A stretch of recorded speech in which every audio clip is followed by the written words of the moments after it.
मिस्र में वजारत के उहदे पर फाइज होने के बाद एक मर्तबा सलाहुद्दीन अय्यूबी पर शहंशाह अमालरिक एक बहुत बड़े लश्कर के साथ हमला करने के लिए आ गया। बाज़ंतीनी फौज भी उसके साथ थी। सलाहुद्दीन अय्यूबी अपने भाई बोरो और अपने साथियों के साथ मिस्र का दिफा करते हैं। उनसे मुकाबला करने के लिए बाहर निकलने के लिए कहते हैं तो सलाहुद्दीन का भाई बोरो कहता है, मैं आपको कभी भी बाहर जाने की इजाजत नहीं दूंगा। सलाहुद्दीन हैरत से अपने भाई की तरफ देखते हैं और कहते हैं, मुझे जाना ही होगा ताकि दुश्मनों से निपटा जा सके। बोरो अपने भाई का रास्ता रोक लेता है और कहता है, ऐसा बिल्कुल भी नहीं हो सकता, आपकी जान हर शय से ज्यादा कीमती है।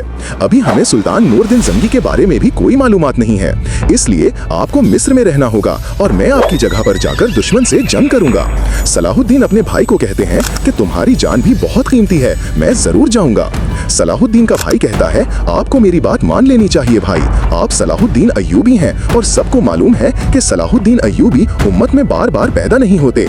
ये था सलाहुद्दीन अय्यूबी से उसके साथियों और भाइयों का मोहब्बत बड़ा ताल्लुक। और फिर सलाहुद्दीन का भाई फौज के साथ दुश्मन का मुकाबला करने के लिए निकल पड़ता है और सुल्तान नूरदीन जंगी की मदद भी आ जाती है।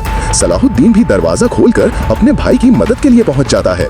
दुश्मन चारों तरफ से नरगे में फंस जाते हैं और बहुत मुश्किल से जान बचाकर फरार होने में कामयाब होते हैं।